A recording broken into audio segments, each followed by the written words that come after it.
नमस्कार दोस्तों, स्वागत है आपके अपने यूट्यूब चैनल संस्कृत अड्डा पर। दोस्तों, आज की इस वीडियो में हम करेंगे महर्षि कालिदास विरचित मेघदूत से संबंधित 100+ ऐसे महत्वपूर्ण क्वेश्चनों को जो आपके आगे आने वाले एग्ज़ाम के लिए महत्वपूर्ण रहेंगे। और दोस्तों, अगर आपने हमारी पहले वाली वीडियो नहीं देखी है तो इसे आप ऊपर कोने में जो 3 डॉट लाइन पे क्लिक करके आप आई बटन पे पहुंच जाओगे, तो वहां पर जाकर आप हमारी इससे पहले वाली जो वीडियो है उसको देख सकते हैं।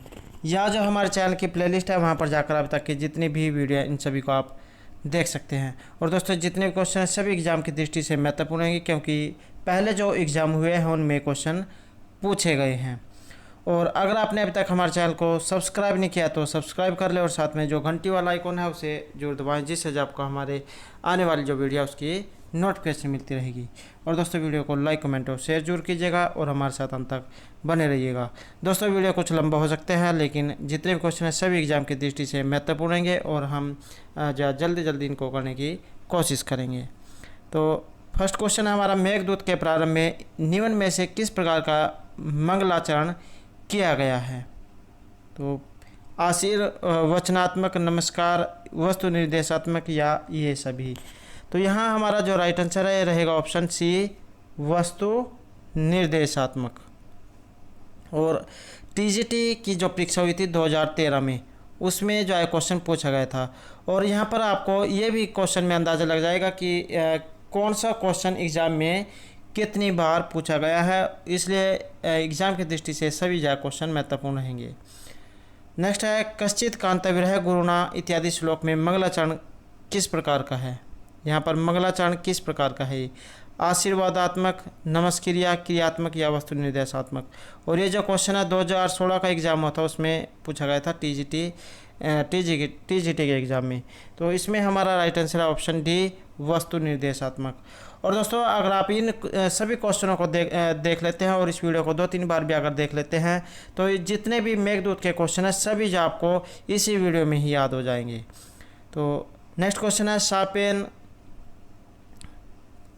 सापेन अंकितम महिमा, ये किसका विशेषण है? तो ये विशेषण यहाँ पर किसके लिए आया है? मेघ यक्षिणी, यक्ष या मेघदूत के लिए। तो ये जो है यहाँ पर यक्ष के लिए आया है और ये भी जो है 2016 के एग्ज़ाम में पूछा गया था।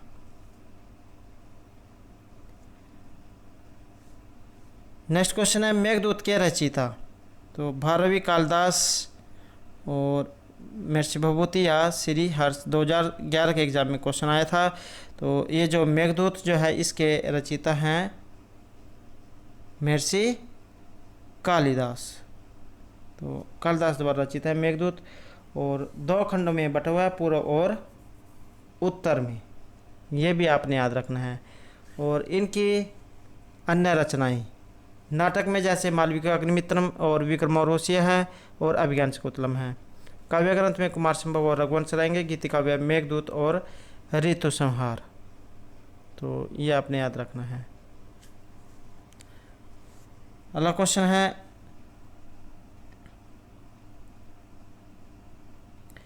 मेघदूत किस विधा की रचना है? तो प्रकीर्ण काव्य है, महाकाव्य, गीति या दृश्य काव्य है। तो ये एक गीति काव्य है। एग्जाम में अगर यहाँ पर गीति काव्य ना दिया गया हो तो खंड काव्य दिया गया होगा। अगला क्वेश्चन है, मेघदूतम रचना साहित्य किस विधा के अंतर्गत आती है? तो ये जो मेघदूत रचना है ये साहित्य किस विधा के अंतर्गत आती है? नाटक, महाकाव्य, गीति काव्य या स्तोत्र काव्य है? तो ये आती है ऑप्शन सी, गीति काव्य के अंतर्गत। और ये जो क्वेश्चन है अलग अलग जो वर्ष में पूछा गया है। नेक्स्ट आएगा, मेघदूत किस श्रेणी का काव्य है? तो ये किस श्रेणी का है? चंपू काव्य है, समर्थ, गद्य काव्य, दूत काव्य है। 2004 के एग्जाम में जो है दोबारा आया हुआ है। तो मेघदूत किस प्रकार का काव्य है? तो ये जो है यहाँ पर ऑप्शन डी, दूत काव्य। क्वेश्चन वही है लेकिन उसके जो आंसर की जो लाइनें हैं ये बदल दी गई है। यहाँ पर गीति काव्य भी हो सकता था, खंड काव्य भी हो सकता था, तो यहाँ पर जो दूत काव्य दे दिया गया है। तो क्वेश्चन वही है लेकिन थोड़ा सा लाइनों में परिवर्तन कर दिया गया है। नेक्स्ट है, मेघदूत इनमें से क्या है? 2001 के एग्जाम में क्वेश्चन आया था, कथा, महाकाव्य, खंड काव्य या नाटक। तो ये जो है खंड काव्य है। नेक्स्ट क्वेश्चन रहेगा, मेघदूत को संस्कृत साहित्य में एक नवीन काव्य प्रकार का उद्भावना का श्रेय प्राप्त है। तो जो इस नाम से विख्यात है, संदेश काव्य, खंड गीति या स्तोत्र काव्य, तो ये किस नाम से प्रसिद्ध है? तो इसको आप संदेश काव्य कह सकते हैं। तो यक्ष के द्वारा मेघ को जाए यहाँ पर संदेश लेकर जाए अपने प्रियतम के पास भेजा था। नेक्स्ट आएगा, मेघदूत किस विधा का काव्य है? महाकाव्य, खंड काव्य, नाटक या चंपू काव्य? तो किस प्रकार का ये काव्य है? ये है खंड काव्य। राइट आंसर है ऑप्शन बी। अगला क्वेश्चन है यहाँ पर खंड काव्य। तो खंड काव्य कौन सा है? दस कुमार चरित, नलचंपू, मेघदूत या किरात अर्जुनियम? तो खंड काव्य का जो उदाहरण है ये ऑप्शन सी मेघदूत है, और ये क्वेश्चन पीजीटी के एग्जाम में पूछा गया था 2009 में। नेक्स्ट है, मेघदूत किस प्रकार की रचना है? तो ये किस प्रकार की रचना है? महाकाव्य, उपन्यास, खंड काव्य या चंपू काव्य? 2000 में जो है क्वेश्चन पूछा गया था पीजीटी के एग्जाम में। तो ये जो है ऑप्शन सी रहेगा, खंड काव्य का ये उदाहरण है। नेक्स्ट क्वेश्चन रहेगा, मेघदूत कथा वस्तु। तो इसकी कथा वस्तु किस में विभक्त है? उपखंडों में, निश्वासों में, अध्यायों में या सर्गों में? तो ये रहेगी ऑप्शन ए, उपखंडों में। जो निश्वास जो है उसमें अंबिका दत्त व्यास द्वारा जो रचित ग्रंथ है शिवराज विजय, ये निश्वासों में है, 12 निश्वास हैं उसमें। नेक्स्ट है, मेघदूत काव्य कितने भागों में विभक्त है? 2, 3, 4 या 5? तो ये रहेगा ऑप्शन ए, 2 भागों में, पूर्व और उत्तर में। नेक्स्ट है, यक्षा चक्र जनक तन्या, इस श्लोकांश में जनक तन्या कौन है? ये श्लोक है और इसमें जनक तन्या जो शब्द है इसका वर्णन हुआ है। तो ये कौन है? यक्ष, मेघ, यक्ष की पत्नी या कुबेर? तो ये जो है यहाँ पर रहेगी ऑप्शन सी, जनक तन्या का मतलब जो है यहाँ पर ये यक्ष की पत्नी से लिया गया है। और जनक की पुत्री के स्नान से पवित्र जल वाले आश्रम यहाँ कवि ने जनक तन्या पद का प्रयोग किया है, सीता के स्नान से नहीं, क्योंकि वह जल जनक की पुत्री के स्नान से पवित्र हुआ है, सीता के स्नान से नहीं, क्योंकि सीता किसी अन्य स्त्री का नाम भी हो सकता है। यक्षा चक्रे जनक तन्या। तो यहाँ पर जो है ज़्यादातर जो है उत्तरामचरित में जो है कैंडिडेट का ध्यान जाएगा कि उत्तरामचरित से हो सकता है सीता के विषय में, लेकिन ये सीता के बारे में नहीं, मेघदूत से जो है इसका संबंध है। नेक्स्ट है, तस्मिन इद्रो कतिचित अबला विप्रयुक्त है, स कामी यहाँ अद्रो का तात्पर्य है। ये जो तस्मिन अद्रो जो आया है यहाँ पर, अद्रो से तात्पर्य क्या है? पर्वत, यक्ष के स्वर्ण कंकन, मेघ या हाथी की क्रीड़ा से? तो पर्वत से यहाँ पर अर्थ इसका लिया गया है, ऑप्शन ए यहाँ पर राइट आंसर रहेगा। मेघदूत से जो इसका संबंध है। नेक्स्ट क्वेश्चन आएगा, तस्मिन अद्रो कतिचित अबला विप्रयुक्त है सकामी, मेघदूत की पंक्ति के आगे की कौन सी पंक्ति है? तो इससे आगे की पंक्ति, और ये 1999 के एग्जाम में पूछा गया था। तो एग्ज़ाम में एक बार जो क्वेश्चन आ जाते हैं उनकी दोबारा भी आने की संभावना रहती है, क्योंकि वही जो क्वेश्चन घुमा फिरा कर दोबारा पूछ ले जाते हैं। तो इससे आगे की पंक्ति इसमें कौन सी है? ये रहेगी ऑप्शन सी, नित्वमासान कनकवल्य बृहस्पति प्रकोष्ठ है। तो ये इससे आगे की पंक्ति है। नेक्स्ट क्वेश्चन आएगा, यक्ष ने मेघ को किस मास के प्रथम दिवस को देखा था? तो किस मास के प्रथम दिवस को देखा था? चैत्र, श्रावण मास, माघ या आषाढ़? तो आषाढ़ मास को देखा था। तो यक्ष जो आषाढ़ के प्रथम दिन पर्व की चोटी से सटे हुए वेपर कीड़ा में तिरछा दत्त प्रहार करने वाले हाथी के सदृश दर्शनीय मेघ को देखते हैं। नेक्स्ट आएगा, कंठा श्लेष प्रणयिनी जने किम पुनः दुरस्थे, इसमें जन शब्द से किसका अभिप्राय है? जन शब्द से यहाँ पर क्या अर्थ लिया गया है? तो मेघ, यक्ष, राजहंस या चातक? तो क्या अर्थ यहाँ पर लिया गया है? तो यहाँ जो अर्थ है ये लिया गया है ऑप्शन बी, यक्ष जो है यहाँ पर इसका अर्थ ये लिया गया है। और इसमें अभिप्राय क्या है कि कंठ के आलिंगन के इच्छुक जन के दूर स्थित होने पर तो कहना ही क्या, ये इसमें कहा गया है। नेक्स्ट आएगा कंठाश्लेष परिणीनि जने, इसमें जन शब्द किसकी ओर संकेत करता है।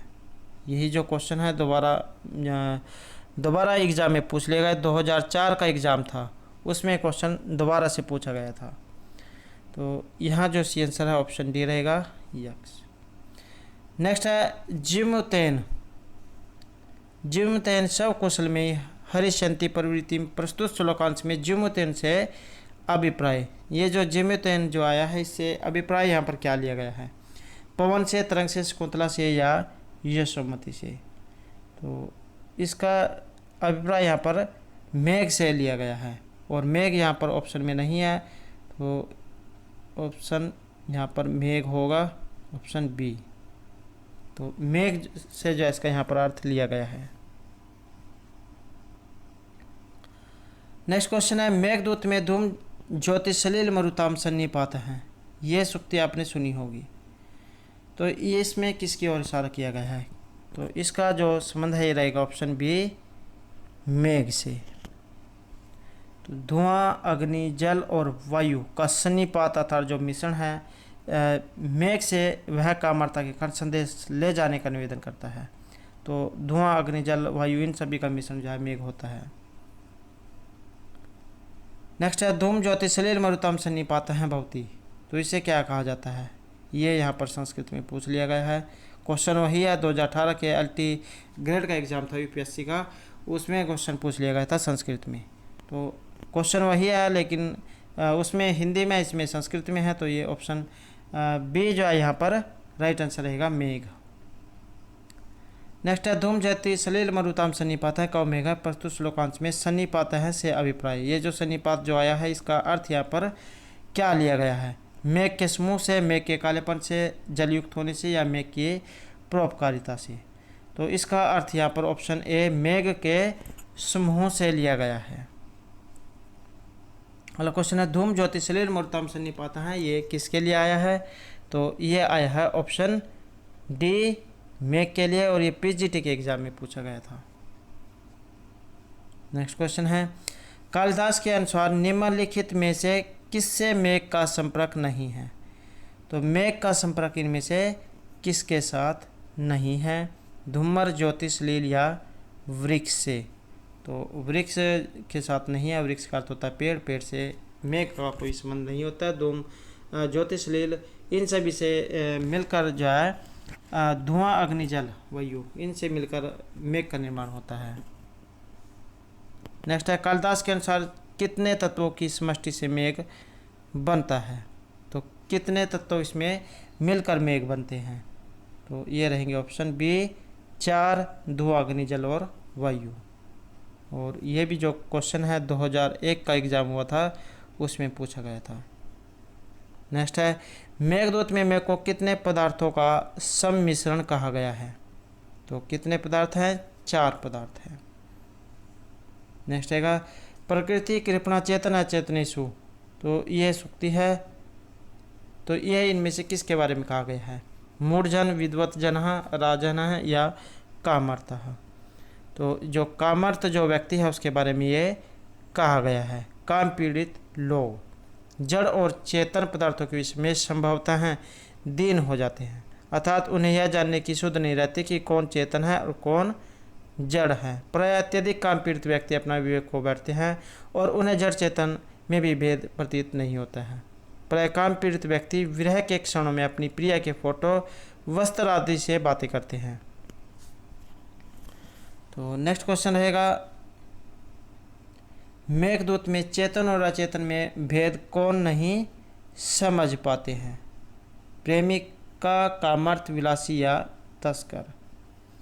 तो इसमें भी जो सी आंसर है ऑप्शन बी रहेगा, कामर्थ जो काम पीड़ित जो व्यक्ति होते हैं उन्हें अच्छे बुरे के जो सुध नहीं रहती है। नेक्स्ट है कालिदास के अनुसार चेतन और अचेतन में प्रकृति कृपण इनमें से कौन है। तो इनमें से प्रकृति कृपण कौन है। शोकार्थ, क्षुधार्थ, कामार्थ या रोगार्थ। तो ये रहेगा ऑप्शन यहाँ पर सी, कामर्थ व्यक्ति। नेक्स्ट है, निम्न अंकित में से कौन सी सूक्ति मेघदूत से संबंधित नहीं है? तो एक का संबंध यहाँ पर मेघदूत से इनमें से नहीं है, तो ये है ऑप्शन बी, अकृतार्थ्यपि मनसिजे रतिम उभय प्रार्थना कुरुते हैं। तो इसका जो संबंध है इनमें से नहीं है, अर्थात काम भाव के सफल न होने पर भी दोनों ओर की इच्छा प्रेम को उत्पन्न करती है। और यह जो कथन है महाराज दुष्यंत का शकुंतला के विषय में है, और दुष्यंत शकुंतला का वर्णन किस में है? अभिज्ञान शकुंतला में, और इसका वर्णन दूसरा जो अंक है उसमें हुआ है। बाकी और जो सभी का संबंध मेघदूत से है। नेक्स्ट है, यांच मगवरम अधिगुणनाद में लब्ध कामा, इसमें अधिगुण शब्द आया है। ये जो अधिगुण जो शब्द आया है इसका अर्थ यहाँ पर क्या है? राजहंस, यक्ष, मेघ या गंगा। तो इसका अर्थ यहाँ पर ऑप्शन सी, मेघ से लिया गया है। नेक्स्ट है, यांच मगवरम अधिगुणनाद में लब्ध कामा, इस श्लोकांश में अधिगुण शब्द किसकी ओर संकेत करता है? कुबेर, यक्ष, मेघ या रामगिरी पर्वत की ओर। तो ऑप्शन सी यहाँ पर राइट आंसर रहेगा, मेघ की ओर जा यहाँ पर इशारा किया गया है। अगला क्वेश्चन रहेगा, यांचा मोगवरम अधिगुणनाद में लब्ध कामा, यह पंक्ति कहाँ से ली गई है? और ये 2004 के एग्जाम में क्वेश्चन पूछा गया था। तो इसका संबंध भी ऑप्शन सी, मेघदूत से है। नेक्स्ट है, नैक शूद्रोपि प्रथम सुकृतापेक्षा संसराय प्राप्त मित्रे भवति विमुखः किम पुनः यथा तथा उच्चैः। यह जो पंक्ति है ये कहाँ से ली गई है? मेघदूत, अभिज्ञान शकुंतलम, उत्तरामचरित या नीति शतक से। तो ये ली गई है ऑप्शन ए, मेघदूत से। और इसमें क्या कहा गया है कि छोटा व्यक्ति भी आश्रय के लिए मित्र के आने पर पहले किए हुए उपकार सोचकर मुंह नहीं मोड़ता, फिर जो उतना महान है उसकी तो बात ही क्या। तो ये जो है इसमें कहा गया है। अगला क्वेश्चन है, प्राप्ते मित्र भवति मुख्य किम पुनः यथा तथा उच्चैः, यह श्लोकांश लिया गया है। तो ये श्लोक कहाँ से लिया गया है? या ये सूक्ति भी पूछी जा सकती है, सूक्ति का संबंध किस ग्रंथ से है? तो इसका जो संबंध है रहेगा ऑप्शन ए, मेघदूत से। नेक्स्ट रहेगा, रिक्त सर्वभवति ही लघु पूर्णता गुरवाई, ये सूक्ति भी है, श्लोक भी है, वेरी वेरी इंपॉर्टेंट है। तो कहाँ से ली गई है? मेघदूत, नीति शतक, किरातोजन्म या उत्तरामचरित। तो ये ली गई है ऑप्शन ए, मेघदूत से। और इसमें क्या कहा गया है कि खाली हुए सबके हल्के होते हैं तथा भरा हुआ होना भारीपन का कारण होता है। तो उपमा सम्राट कालिदास जो है उनके द्वारा जो गीति काव्य लिखा गया है, अर्थात खंड काव्य या गीति काव्य मेघदूत, उसका जो पूरा मेघ है उसमें 20 श्लोक में इसका वर्णन हुआ है। नेक्स्ट है, रिक्ता सर्वभवति ही लघु पूर्णता गुरवाई, यह सूक्ति उद्धृत है। तो ये कहाँ से ली गई है? ये ली गई है ऑप्शन सी, मेघदूत से। 2016 के एग्जाम में क्वेश्चन पूछा गया था, टीजीटी के एग्जाम में। नेक्स्ट है, रिक्ता सर्वभवति ही लघु पूर्णता गुरवाई, प्रस्तुत सूक्ति किस ग्रंथ से उद्धृत है? तो ये कहाँ से ली गई है? तो ये भी जो है मेघदूत से ली गई है।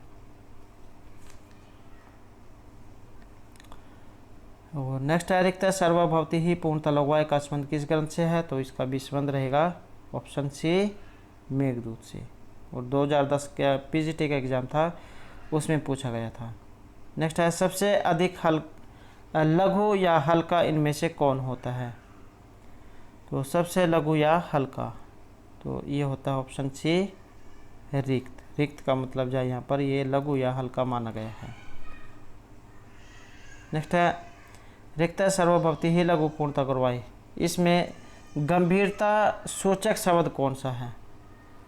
गंभीरता शब्द सूचक सर्वपूर्णता गुरवाई या रिक्त है। तो ये माना गया है यहाँ पर ऑप्शन सी, गोरवाई को। और गंभीरता सूचक शब्द इसको माना गया है। नेक्स्ट है, स्त्री नाम अध्ययन प्रणय वचन विभ्रम ही प्रियसु, यह सूक्ति किस ग्रंथ से आई है? सूक्ति है, वेरी वेरी इंपॉर्टेंट है, तो इसका संबंध इनमें से किस ग्रंथ से है? अभिज्ञान शकुंतलम, किरातार्जुनीयम, नीति शतकम या मेघदूतम। तो ये मेघदूतम से ली गई है। और इसमें क्या कहा गया है कि स्त्रियों का प्रियतम के प्रति किया गया हाव भाव अर्थात शारीरिक ये जो श्रृंगार चेष्टा ये प्रथम पढ़ने वाक्य होता है। तो इशारा इसे आप कह सकते हैं। नेक्स्ट है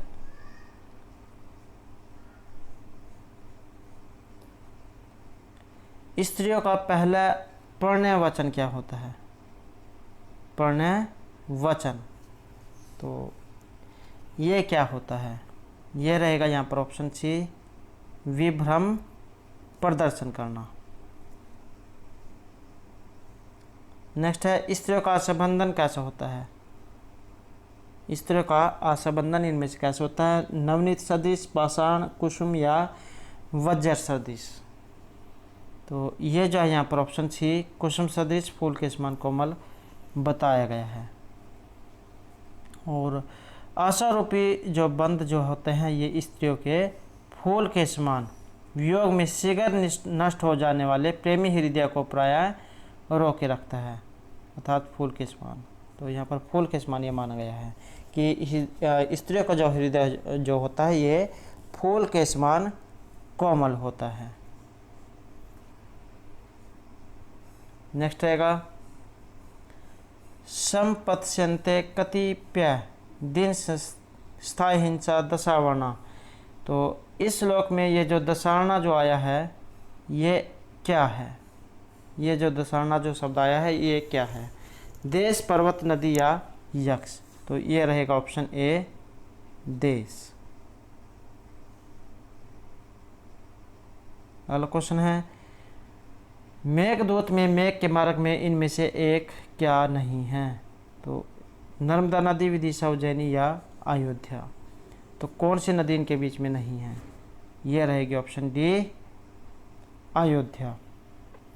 और कौन कौन सी नदियां हैं? जैसे माल प्रदेश, रेवा पर्वत है रामगिरी, दशाण नदी है वेतरवती और अमरकोट पर्वत, विदिशा निर्विंध्या विंध्याचल पर्वत, अवंती सिंधु नदी और नीचे जो पर्वत है। और जो उज्जैनी है यहाँ पर क्षिप्रा नदी है, देवगिरी पर्वत है, दसपुर गंधवती नदी, हिमालय पर्वत, ब्रह्मावर्त गंभीरा नदी, क्रोच पर्वत है, कुरुक्षेत्र में चर्मणवती नदी और कैलाश पर्वत। तो इस तरह से जो यहाँ पर ये बताए गए हैं। तो जो रामगिरी जो पर्वत है उसके बारे में भी इसमें कुछ वर्णन हुआ है। तो इसके बारे में भी हम थोड़ा जान लेते हैं क्योंकि एग्ज़ाम में इसमें भी जरूर पूछा जाता है। तो कवि ने जो पूर्व मेघ है इसमें यक्ष रामगिरी से अलकापुरी का मार्ग बतलाते हुए अपनी जो प्रिय है उसको संदेश पहुंचाने मेघ का अलकापुरी का मार्ग बतलाना प्रारंभ किया था कि तुम जो रामगिरी से विदा लेकर उत्तर दिशा की ओर जाना है। मार्ग में वर्षा ऋतु में मानस के लिए उत्सुक राजहंस कैलाश तक तुम्हारे सह यात्री होंगे। और ये जो है यहाँ पर विशेष स्थल है जैसे माल प्रदेश बताया गया है, ये मालवा, अमरकोट पर्वत, अमरकंटक, नर्मदा नदी, रेवा नदी, विदिशा, भिलसा नगरी, नीचेगिरी, निर्विंध्या नदी, उज्जैनी नदी, उज्जैनी और उज्जैनी में महाकाल का मंदिर और क्षिप्रा नदी, देवगिरी पर्वत, चर्मणवती नदी, कुरुक्षेत्र में सरस्वती नदी, कनखल गंगा नदी, हिमाचल पर्वत, क्रोच, नीतिमान दर्रा, कैलाश और अलका नगरी। तो रामगिरी से लेकर अलकापुरी तक का जो मार्ग जो है वहाँ पर जितनी भी नदियों का वर्णन हुआ है इन सभी के बारे में एग्ज़ाम में पूछ लिया जा सकता है। और बहुत से एग्ज़ामों में पूछा भी गया है कि इसके मार्ग में कौन कौन सी नदियाँ आती हैं। तो यहाँ पर ये जो अयोध्या है इसको छोड़कर ये रहेंगी नर्मदा नदी, उज्जैनी और विदिशा नदी। नेक्स्ट है मेघदूत में यक्ष वक्र पंथा यद्यपि भवती आदि कहकर मेघ से किस नगरी में जाने का अनुरोध करते हैं? अलका, उज्जैनी, विदिशा या दशाण में। तो उज्जैनी में जाने का अनुरोध करते हैं कि उत्तर दिशा के प्रस्थान के हुए आपका मार्ग यद्यपि टेढ़ा होगा फिर भी उज्जैनी के प्रसादों के ऊर्ध्व भागों के परिचय से प्रांगमुख मत होना।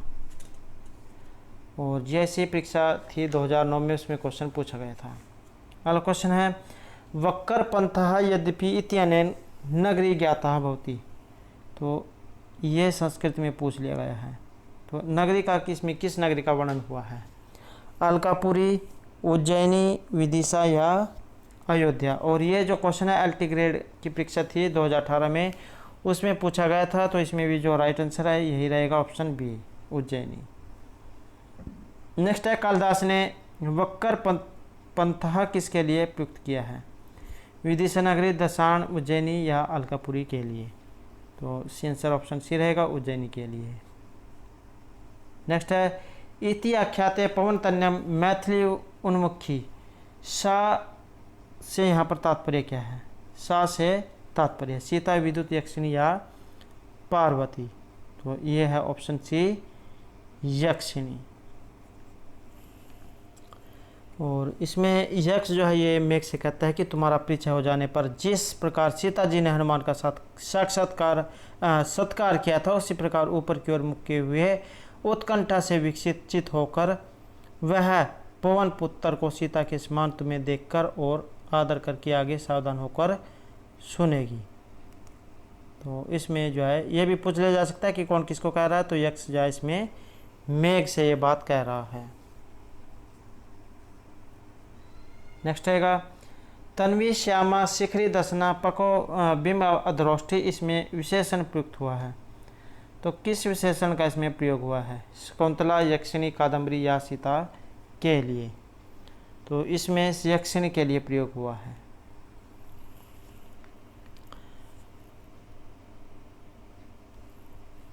अगला क्वेश्चन आएगा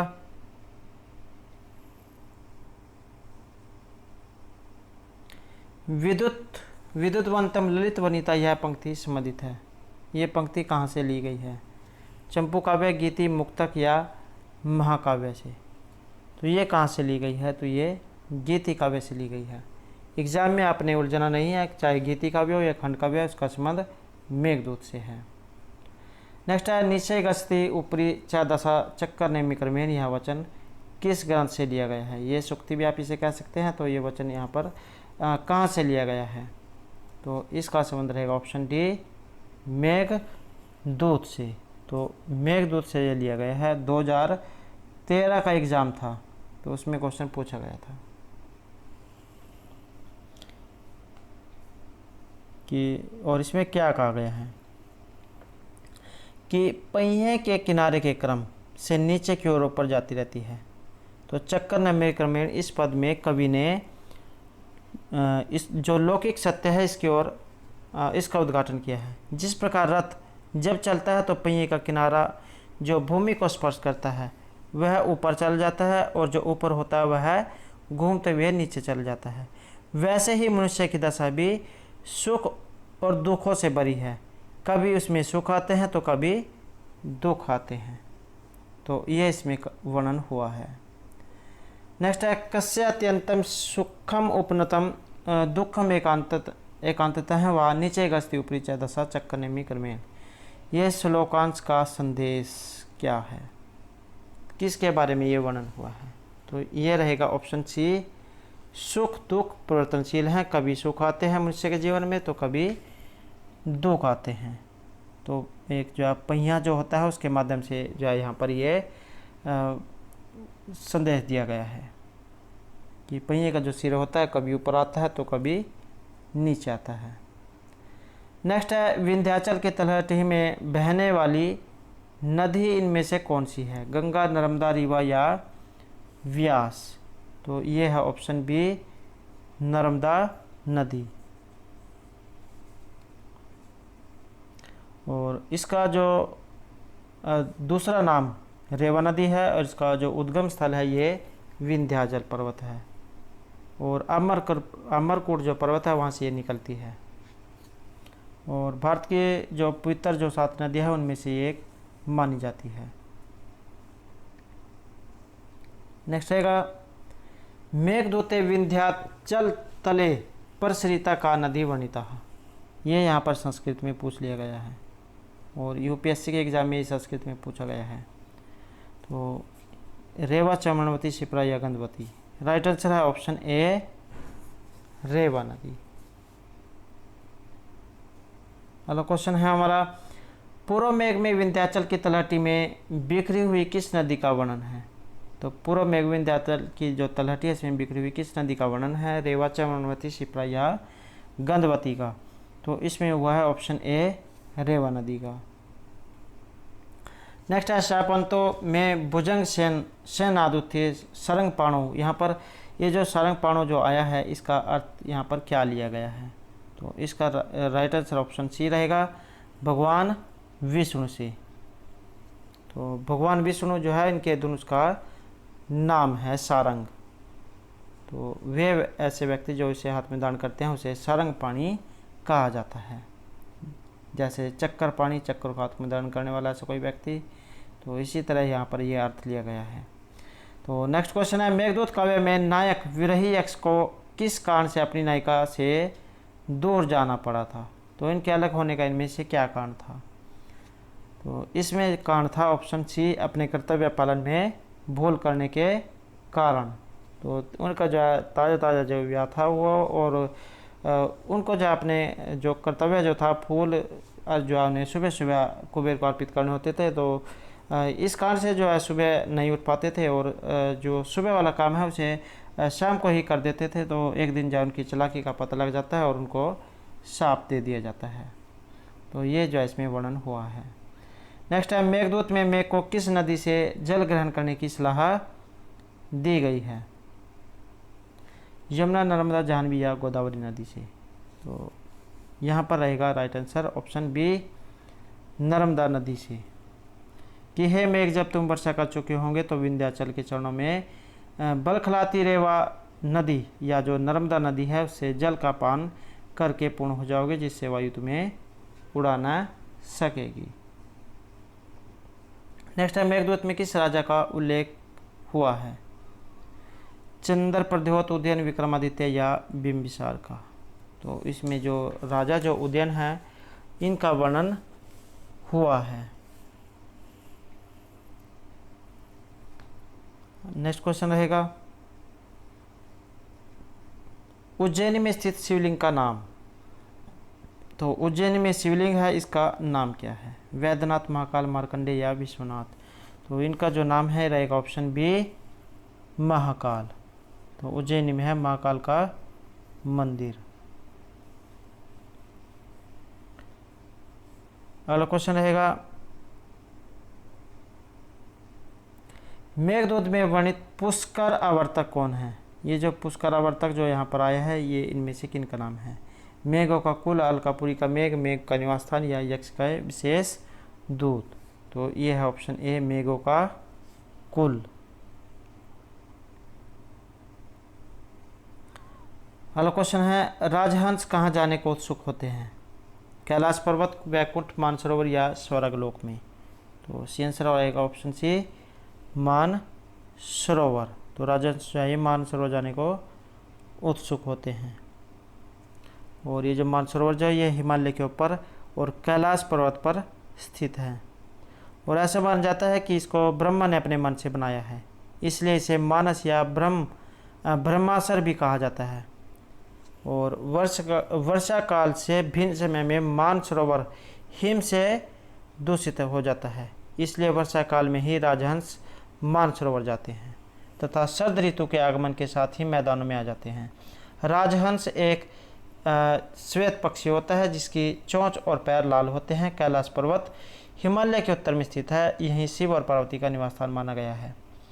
और शिव का जो मित्र है कुबेर, उनका भी निवास स्थान यहीं पर माना गया है।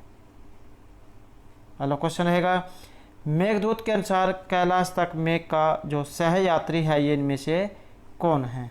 चातक, राजहंस, दिग्नाग या बलाका? तो ये माना गया है ऑप्शन बी, राजहंस को। नेक्स्ट है, मेघदूत में दिग्नाग क्या है? ये जो दिग्नाग जो आया है इसका अर्थ यहाँ पर क्या लिया गया है? तो इनका जो अर्थ है यहाँ पर बोध से लिया गया है। अगला क्वेश्चन है, विदिशा नगरी में कौन सी नदी थी? तो विदिशा नगरी में इनमें से कौन सी नदी थी? नर्मदा, गोदावरी, सिंधु या वेतरवती नदी? तो ये थी ऑप्शन डी, वेतरवती नदी। तो विदिशा जो है ये प्राचीन समय में जो वेतरवती अर्थात जिसे बेतवा कह देते हैं, नदी के किनारे स्थित एक नगर था जो दशाण देश की राजधानी था। कादम्बरी में विदिशा को मालवा जनपद की राजधानी बताया गया है और आधुनिक काल में मध्य प्रदेश का जो भिलसा नगर ही प्राचीन काल का विदिशा था जो वेतरवती तट पर मालवा में स्थित है। और वेतरवती जो है ये प्राचीन काल में वेतरवती को आधुनिक युग में बेतवा के नाम से जाना जाता है और ये विंध्याचल के उत्तर से निकलती है और भिलसा में होती हुई कालपी के निकट यमुना नदी में मिल जाती है। तो नेक्स्ट क्वेश्चन रहेगा यहाँ पर मेघदूत के कथानक का मूल स्रोत। तो यहाँ पर मेघदूत के कथानक का जो मूल स्रोत है ये इनमें से क्या है? ऐतिहासिक है, कवि कल्पित, जनश्रुति पर आधारित या इनमें से कोई नहीं? तो ये माना गया है यहाँ पर ऑप्शन बी, कवि कल्पित। नेक्स्ट क्वेश्चन रहेगा यक्ष की पत्नी कहाँ रहती थी? तो यहाँ पर जो यक्ष की पत्नी है ये इनमें से कहाँ पर रहती थी?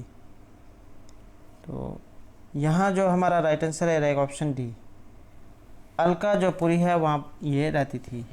और अलकापुरी जो है धन के देवता कुबेर की राजधानी मान जाती है और कैलाश जो पर्वत है वहाँ पर ये स्थित है।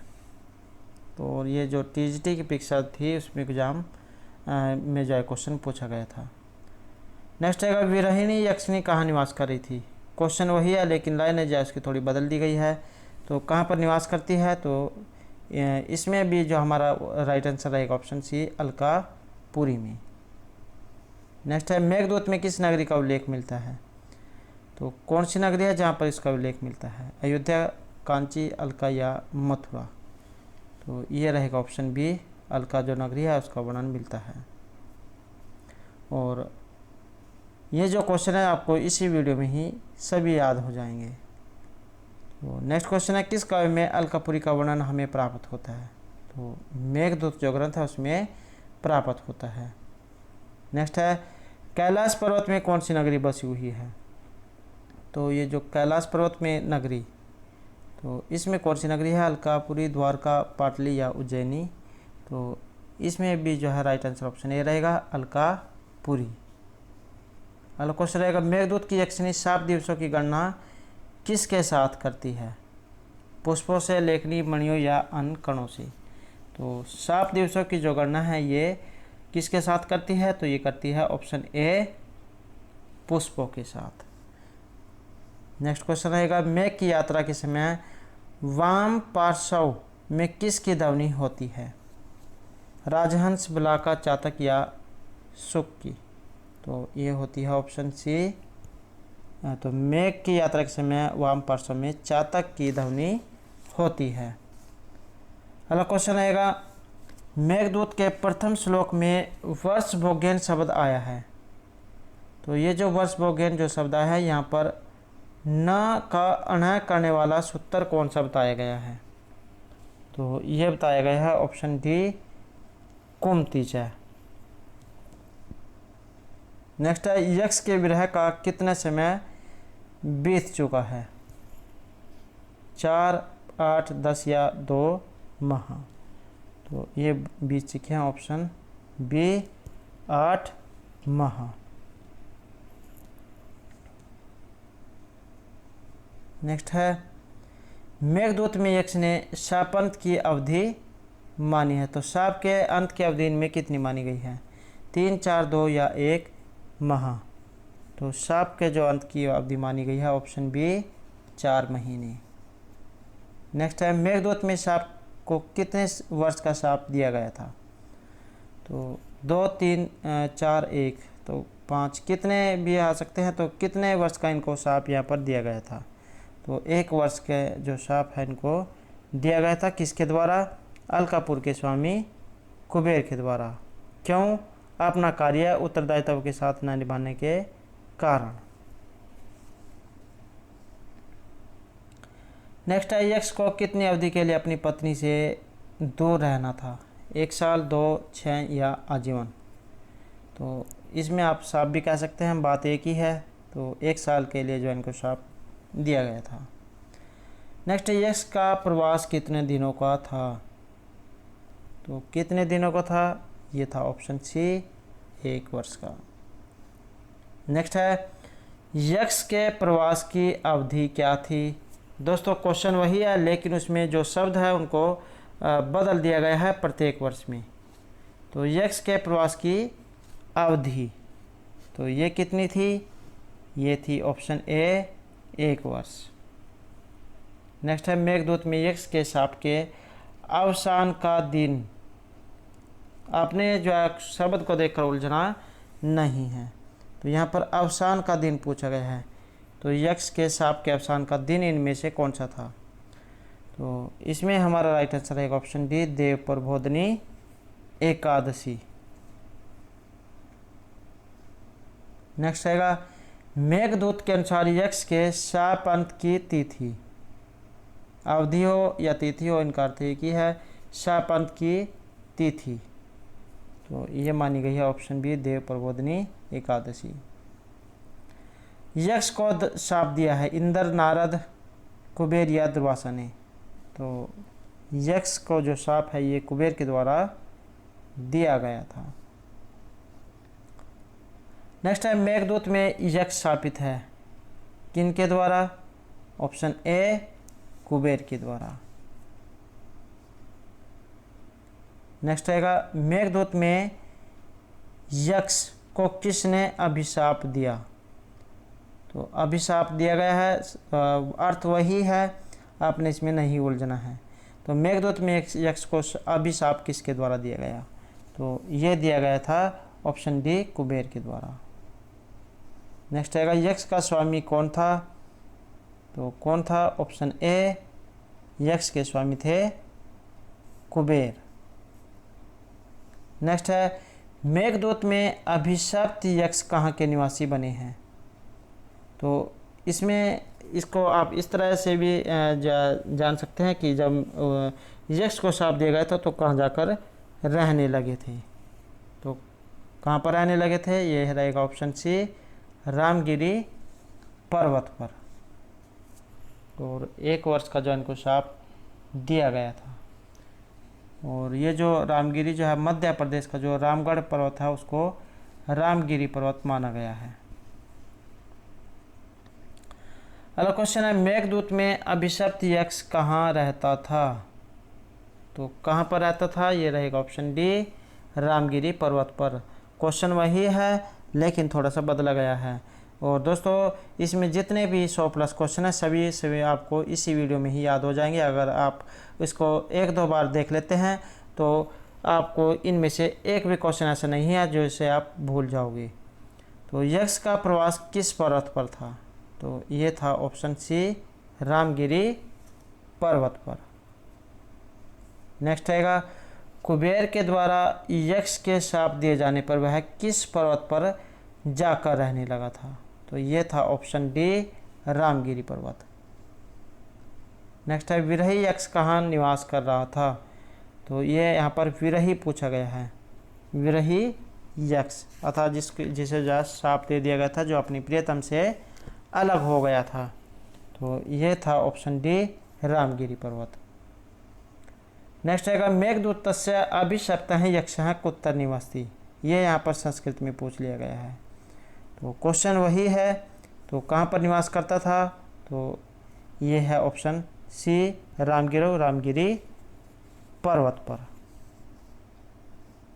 नेक्स्ट आएगा, मेघदूते जनक तन्या स्नान पुण्य उदकेशु इति उल्लिखित है पृच्छतो भवति। तो यहाँ पर किसके बारे में बात की गई है? विंध्याचल पर्वत, श्रीशैल, चित्रकूट या रामगिरी आश्रम के बारे में।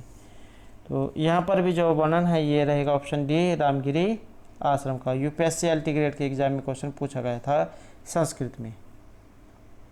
नेक्स्ट है, मेघदूत में यक्ष का नाम। तो मेघदूत जो है इसमें यक्ष का क्या नाम माना गया है? तो यहाँ जो राइट आंसर है ये रहेगा ऑप्शन सी, हेममाली। तो मेघदूत जो है इसमें यक्ष का नाम हेममाली था और यक्षिणी का नाम विशालाक्षी था। और जो यक्ष जो है इनको अलकाधीश्वर कुबेर ने शाप दिया था, जिसका आधार जो पद्म पुराण, ब्रह्मा वैवर्त पुराण में हमें देखने को मिलता है। और आषाढ़ कृष्ण पक्ष एकादशी महामत्य प्रसंग से जिस अंश को लेकर महाकवि ने जो मेघदूत है इसकी उद्भावना की है। तो आपने यही याद इसमें रखना है कि मेघदूत में यक्ष का नाम था हेम माली और इनकी जो यक्षिणी है इसका नाम था विशालाक्षी। नेक्स्ट रहेगा अलकापुरी में यक्ष का घर कुबेर के महल से किस दिशा में मेघदूत में बताया गया है। तो कौन सी दिशा में इनका घर था, तो ये था ऑप्शन बी उत्तर दिशा में। नेक्स्ट है मेघदूत का प्रधान रस। मेघदूत में किस रस का प्रयोग हुआ है, तो इसमें रहेगा ऑप्शन ए श्रृंगार रस। 9 रस माने गए हैं, श्रृंगार रस, शकुन, वीर, भयानक, विभत्स, अद्भुत और शांत। तो इस तरह से 9 रस माने गए हैं। तो मेघदूत जो है इसमें विप्रलम्ब श्रृंगार रस का प्रयोग हुआ है। अगला क्वेश्चन है मेघदूत का नायक। तो मेघदूत का नायक इनमें से कौन है, तो यक्ष जो है इसमें नायक है। अगला क्वेश्चन है मेघदूत में छंद। ये जो छंद वाला जो क्वेश्चन है वेरी वेरी इंपॉर्टेंट क्वेश्चन है और लगभग जो है एग्ज़ाम में हमें ये प्रत्येक एग्ज़ाम में देखने को मिला है। तो किस छंद का इसमें प्रयोग हुआ है, तो इसमें रहेगा ऑप्शन सी मंदाक्रांता जो छंद है उसका इसमें प्रयोग हुआ है। मंदाक्रांता, जल्दी सड़ गए मरभो, नातुतात, गुरु, चेत। 17 अक्षर इसमें रहेंगे, मगन, भगन, नगन, तगन, तगन और 2 गुरु। 17 अक्षर इसमें रहेंगे। नेक्स्ट क्वेश्चन है मेघदूते प्रयुक्त छंद अस्ति। मेघदूत में प्रयुक्त छंद, तो यह है ऑप्शन ए मंदाक्रांता छंद। नेक्स्ट है मेघदूते प्रयुक्त छंदसो नाम अस्ति। तो प्रयुक्त छंद कौन सा है, ये है ऑप्शन सी मंदाक्रांता छंद। अगला क्वेश्चन है मेघदूत किस छंद में निबद्ध है या कौन से छंद का इसमें प्रयोग हुआ है, तो ऑप्शन बी मंदाक्रांता छंद का। नेक्स्ट है मेघदूत में किस छंद का प्रयोग किया गया है, ये यहाँ पर हिंदी में पूछ लिया गया है। तो मंदाक्रांता छंद का प्रयोग इसमें हुआ है। नेक्स्ट है मेघदूत में किस छंद का प्रयोग हुआ है, तो इसमें रहेगा ऑप्शन बी मंदाक्रांता छंद का। तो इसमें भी मेघदूत में किस छंद का प्रयोग हुआ है, तो ये रहेगा ऑप्शन बी मंदाक्रांता छंद का। नेक्स्ट है मेघदूत में प्रयुक्त छंद के प्रत्येक चरण में कितने अक्षर होते हैं, 14, 15, 16 या 17। तो लक्षण है मंदाक्रांता, जल्दी सड़ गए मरभो, नातु तात, गुरु, चेत। अक्षर कितने हैं, इसमें रहेंगे ऑप्शन डी 17 अक्षर इसमें रहेंगे। और चौथे, 10वें, 17वें अक्षर पर इसमें यति होती है। नेक्स्ट आएगा वेत्रवती नदी किस नगरी में स्थित है। तो वेत्रवती नदी किस नगरी में स्थित है, तो इसमें हमारा राइट आंसर रहेगा ऑप्शन बी विदिशा में। नेक्स्ट आएगा श्री विशालापुरी वर्तते। तो यहाँ पर श्री विशालापुरी इनमें से कौन सी है, उज्जैनी पुरी, देवपुरी या मुंबापुरी। ये रहेगी ऑप्शन ए उज्जैनी। और जो प्राचीन जो समय है उसमें ये मालवा देश की राजधानी थी और इस समय से उज्जैन के नाम से जाना जाता है। नेक्स्ट है प्रसिद्ध टीकाकार मल्लीनाथ के अनुसार मेघदूत में कितने पद्य हैं। तो मल्लीनाथ के अनुसार पूछा गया है, इनके अनुसार कितने पद्य हैं। टीजीटी परीक्षा 2013 के एग्जाम में क्वेश्चन पूछा गया था। तो इनके 121 जो श्लोक है ये माने गए हैं। और अगर हम यहाँ पर बात करें तो जो पूर्व मेघ इसमें 67 श्लोक और उत्तर मेघ में 54। ये इसमें प्रसिद्ध टीकाकार मल्लीनाथ ने अपनी जो टीका है संजीवनी, इसमें 121 श्लोक बताए हैं। और किंतु जो 6 श्लोक उनको प्रक्षिप्त मानते हुए 115 श्लोकों को प्रमाणिक माना गया है। तो हमें जो है इसमें 115 जो श्लोक है ये देखने को मिले हैं। तो यहाँ पर सभी कवियों के अनुसार अलग अलग हो सकते हैं। तो मल्लीनाथ अगर पूछा जाए तो आपने 121 पे टिक करना है, अगर 121 ना हो तो आपने 115 टिक करना है। तो 63 और 52 जो है इसमें माने गए हैं 115 श्लोक। तो सभी के अनुसार यहाँ पर अलग अलग माने हैं। तो नेक्स्ट क्वेश्चन रहेगा, कुंद का पुष्प होता है। तो कुंद जो होता है इसका फूल कैसा होता है, लाल, सफ़ेद, पीला या बहुरंगी। तो कुंद का पुष्प जो है ये सफ़ेद माना गया है।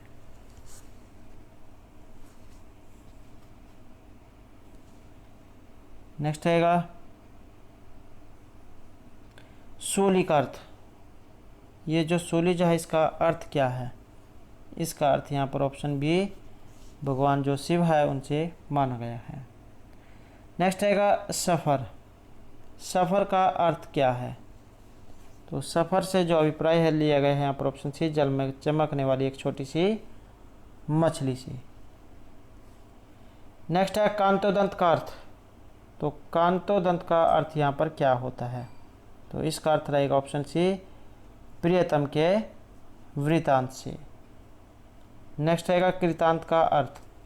तो कृतांत का क्या अर्थ है, कृतांत का अर्थ रहेगा यहाँ पर ऑप्शन डी, दैव से। 2009 के एग्जाम में क्वेश्चन पूछा गया था, TST 2009 में।